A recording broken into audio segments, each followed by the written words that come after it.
The coronavirus pandemic has ravaged the leisure and hospitality industry, which lost about 4 million jobs last year alone.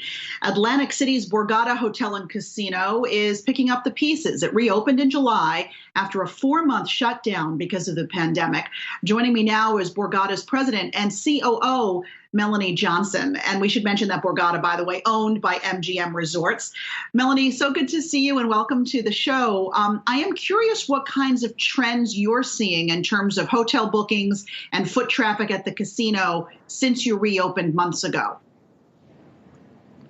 Well, actually, things are tempered by the restrictions or the limitations that have been imposed by the state of New Jersey. So we're running at 25% occupancy. So we're adhering to all of the safety protocols.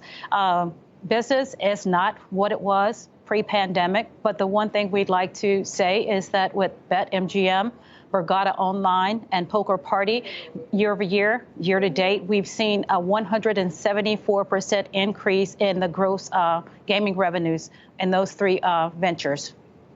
So what you're saying is what you may be losing in foot traffic, you're seeing those people move over to your online offerings. Is this the best year ever, or was 2020 the best year ever for Borgata's online gambling ventures? Yes, it is. It's proven to be very profitable for us. Of course, individuals, we're born to be entertained. The option for a brick and mortar casino was taken away mid-March due to COVID-19. And our customers did have the option and the luxury of going online in the comfort of their own homes and playing. What about the actual games happening there at the casino itself? I'm wondering if all the games are taking place, because I would imagine with the social distancing restrictions, things like craps or poker games have become more challenging. Everything is challenging right now under the restrictions that we've got, but we've become very creative. We have a 7-point health and safety protocol that we created with scientists and medical experts, and that's utilized throughout the entire MGM Resorts International enterprise. On table games, for instance, we've got polycarbonate barriers. We limited the number of gaming positions to ensure that our guests and our employees are safe. At craps, we've got polycarbonate barriers, and I'm happy to say, effective on October 21st, 2020, we opened live poker with 30 live games, 7 positions with polycarbonate barriers as well. And we also increase our capacity. So at any point in time, if we've got the demand, we can open up to 50 tables. What do you think when you look ahead to post-pandemic and you're strategizing? What do you think the hotel and casino industry is going to look like, Melonie? It's going to look very different because we've learned how to operate very differently throughout these tough times. We're going through a process right now where we're rolling out a program where there will be keyless entry to a hotel room, so we won't have all of those touch points. We've got our safety protocols where our employees, the housekeepers, when they go into the rooms, they have to wear their face mask. They've got to have gloves. And also in between guests, we allow the rooms to have a cooling off period to let everything settle for at least 24 hours before we allow our employees to go in. So right now, we're looking at this like we've never looked at it before.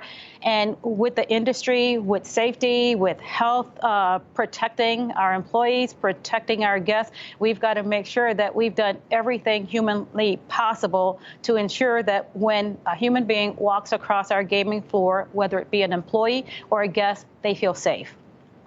What about the physical chips? I'm just curious. I mean, is anything going to be different about that? Because we're going to be trying to limit how many things we're all physically touching, I would imagine, for years to come when we're done with this pandemic.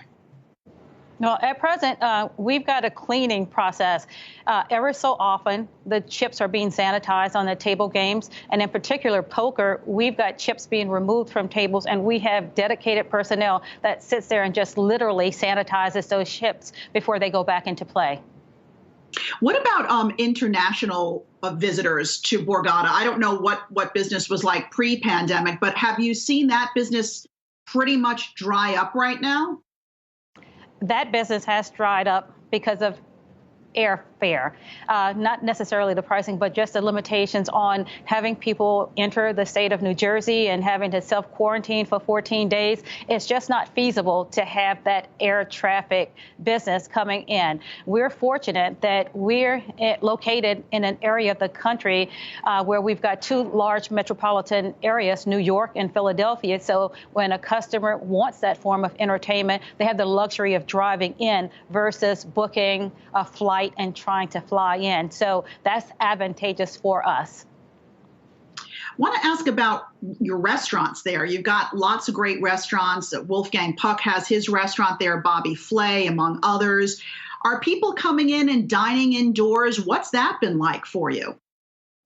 We initially opened on July 23rd with outdoor dining, which was very challenging, but the team at Borgata, food and beverage, entertainment, audio-visual facilities, we had an extraordinarily, I think, phenomenal outdoor experience where we chose to open later than our competitors in Atlantic City because we wanted to make sure whatever offerings we provided to our guests on the exterior of the business represented our brand. We had Amphora Gardens. We had an outdoor dining experience at the Water Club.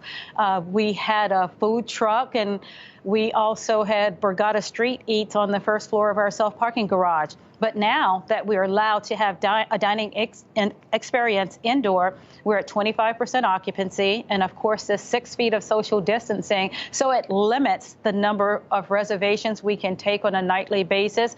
But we've seen this be very profitable and good for the property as well as our guests. And we're providing a great Borgata experience indoor right now with limited capacity. When do you expect things to get back to pre-pandemic levels, your hotel bookings and your foot traffic in the casinos? Oh, God, I wish I had the crystal ball to give you an exact answer on that. But right now, we're hopeful, very hopeful, that once we can get individuals vaccinated and we get to a point where we have herd immunity, hopefully sometimes towards the latter part of this year, we can see things move to more of a normal experience at the property and within the community. We are all hopeful for that. Melonie Johnson, President and COO of Borgata Hotel and Casino. Good luck to you. Thank you so much.